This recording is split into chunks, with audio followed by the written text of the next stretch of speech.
banyak di antara manusia yang untuk dirinya saja masih belum mengerti, tapi sudah banyak berbicara tentang perkara-perkara yang jauh. Nah, kita jangan demikian. Kita harus sadar diri bahwa kita masih butuh dengan dasar-dasar syariat. Makanya guru-guru kita dulu ngajarin kita nggak pakai dalil, ya, nggak pakai dalil. Belajar dulu wudu, belajar dulu sholat, belajar dulu akidatul awam. Nanti kalau kita udah kelasnya udah tinggi, baru dikasih tentang dalil. Nah, beda dengan zaman sekarang yang dicekokin dalilnya dulu, akhirnya dasar syariatnya nggak nyambung. Nah, akhirnya mereka itu mengira bahwa syariat ini adalah akal-akalan.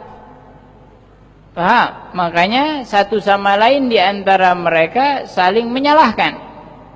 Beda halnya dengan ahli sunnah wal jamaah, ya, yang diajarkan kepada murid-muridnya dasar-dasar syariat yang mu'tamadat, dasar-dasar syariat yang mu'tamadat, yang kuat. Nanti begitu naik lagi, tahu ada khilaf di dalamnya. Tapi ternyata khilaf yang ada di mazhab Asy-Syafi'i atau 4 mazhab lainnya, ya, Imam Ahmad, Imam Abu Hanifah dan Imam Malik, ternyata tidak ada yang menghujat satu dengan yang lainnya. Tapi saling menghormati pendapat satu dengan yang lainnya karena keseluruhan para ulama kita bihamdillah tidak mengeluarkan fatwa hukum kecuali dengan dasar ilmu dan berhujjah kepada Al-Quran dan Sunnah Nabi Sallallahu Alaihi Wasallam. Nah, ini menandakan bahwa para ulama kita mengajak kita untuk mengikuti Nabi Muhammad Sallallahu Alaihi Wasallam, bukan mengikuti hawa nafsunya. Nah, beda dengan orang sekarang itu ngomongnya begini nih, ya, kita kasih contoh. Kita ditanya, mana lebih benar dan mana lebih mulia? Kitab lil Imam Asy-Syafi'i dengan Al-Quran. Siapa yang bisa jawab? Atau jawabannya satu, pasti Al-Quran, ya. Gak bakal berkhilaf kita, pasti Al-Quran. Al-Quran, karena ini karangan manusia, sedangkan Al-Quran adalah firman Allah, gak mungkin salah. Akhirnya dia memberikan kata-kata seperti ini. Kalau begitu, ngapain ikutin lebih baik langsung kepada Al-Quran. Betul? Dengan membawa ayat Quran, dengan membawa hadis Nabi Sallallahu Alaihi Wasallam, kita katakan, hei umat manusia yang awam, ya, jangan langsung percaya dengan orang yang membawa Al-Quran dan hadis. Jangan langsung percaya dengan orang yang kata-katanya membawa Al-Quran dan hadis, karena kalian belum tahu, karena kalian belum paham. Bahasa Arab aja nggak bisa, apalagi nahwu, sharaf, balaghah, ulumul Quran. Jangan langsung percaya. Ketahuilah bahwa iblis menggoda manusia dengan Al-Quran dan Sunnah. Jangan dikira iblis gak pakai Al-Quran godain manusia. Yang mereka bawa itu madhab iblis, tahu? Madhab iblis. Gimana kalau kita bisa mengatakan itu? Metode mereka dengan metode iblis sama. Contoh nih, ya. Metode iblis kayak gimana supaya mengeluarkan kita dari majlis? Dia bilang, kitab Minhajul Abidin atau kitab menyingkap tabir apalagi, ya, dibandingkan dengan Al-Quran, muliaan mana? Al-Quran. Terus ngapain kalian baca Minhajul Abidin? Kenapa nggak baca Al-Quran? Nabi mengatakan orang yang baca Al-Quran satu hurufnya diberi ganjaran 10 Ada nggak jaminan dapat pahala baca kitab Minhajul Abidin? Nggak ada, kata setan ya. Kita nih yang orang awam mengatakan iya juga ya. Bener juga, mendingan gue baca Quran daripada kita baca kitab Minhajul Abidin dari pagi lagi sampai ngantuk-ngantuk. Kata setan, dilanjutin lagi, Nabi nggak mengatakan alif lam mim satu huruf, tapi alif satu huruf, lam satu huruf, mim satu huruf. Di dunia, di akhirat kata iblis, yang dibutuhin Minhajul Abidin atau pahala. Oh iya juga ya, berarti rugi dong gua ngaji. Besok mau ngaji Quran deh. Ganti daripada belajar Minhajul Abidin, minggu depan mau baca Quran. Ya kan? Minggu depan benar dia baca Quran. Bismillahirrahmanirrahim. Oh, Masya Allah, baca Quran.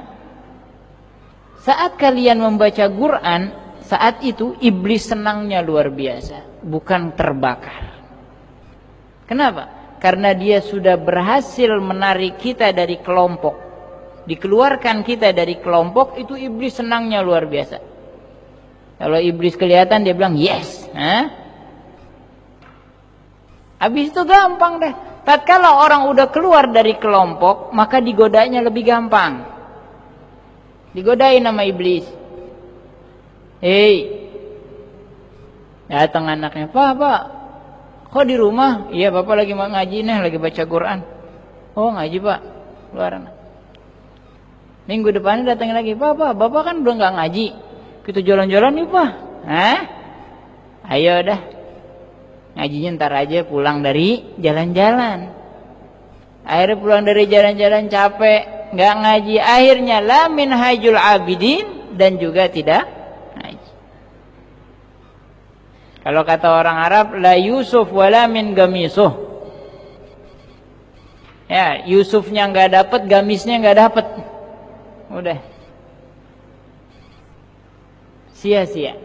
Begitu juga mereka. Sistemnya pakai sistem syaitan. Keluarin dulu orang dari Imam Syafi'i.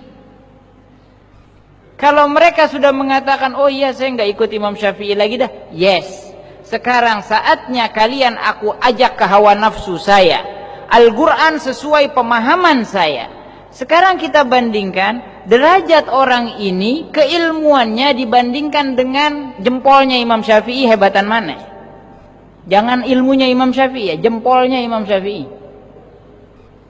Terus orang dikeluarkan dari pemahaman Imam Syafi'i, disuruh ikut pemahaman dia dengan mengatasnamakan mengikuti Al-Quran dan As-Sunnah. Padahal mereka memotong-motong Al-Quran dan As-Sunnah. Beda dengan Al-Imam Syafi'i, mengambil seluruh Al-Quran, mengambil seluruh hadis Nabi Muhammad sallallahu alaihi wasallam. Nah, makanya orang-orang awam yang udah terperanjat, ya, yang udah terperanjat dengan faham tersebut, yuk balik. Sadarin pakai pikiran kalian, duduk sebentar 5 menit pikirin. Yang saya ikuti Al-Quran atau pemahaman guru saya? Pikirin itu saja. 5 menit pikirin. Kalau Anda mengatakan Al-Quran, mana buktinya? Saya mengikuti Al-Quran. Apakah Al-Quran mencaci maki? Apakah Al-Quran melarang orang berzikir? Apakah Al-Quran dan hadis melarang orang ziaratil kubur? Pikirin, duduk sebentar, pikirin. Benar nggak ya? Ternyata semua hanya mengikuti hawa nafsu seseorang. Beda dengan orang yang bermadhab kepada para a'immah, yang mereka semua ikhlas karena Allah, menyajikan masakan yang siap kita pakai, menyajikan pakaian yang siap kita pakai, sehingga kita nggak perlu nguras otak untuk mengenal Al-Quran dan Sunnah Nabi Muhammad sallallahu alaihi wasallam. Fajazahumullahu khairan jaza. Walhasil kita harus tahu diri kita bahwa kita ini orang awam yang perlu guru yang mengajak kita sampai kepada Allah Subhanahu wa taala. Jangan kebablasan dalam berargumen ya. Akhirnya nanti nggak percaya akhirat, akhirnya nggak percaya dengan alamil barzakh, alamil qiyamah. Ini semua karena apa? Karena menganggap agama itu dengan logika. Kata Sayyidina Ali bin Abi Thalib, "Lau kana ad-din bil 'aql, lakana massul khuffi min asfalih." Kalau benar agama itu dengan logika, maka mengusap khuf yang pernah kita jelaskan ya, mengusap khuf itu dari bawahnya, bukan atasnya, tapi syariat nyuruh atasnya yang diusap. Agama ini bukan agama akal-akalan, agama ini agama iman, agama keyakinan, agama ujian bagi setiap makhluk. Yang selamat adalah yang beriman kepada apa yang Allah turunkan, baik itu firman-Nya, baik itu nabinya, dan dengan pemahaman para ulama yang diakui keilmuannya. Sedangkan yang tidak selamat, mereka yang tidak beriman, mereka yang memilih-milih ayat Al-Quran, mereka yang memilih-milih hadis Nabi Muhammad sallallahu alaihi wasallam, mereka yang tidak percaya dengan Allah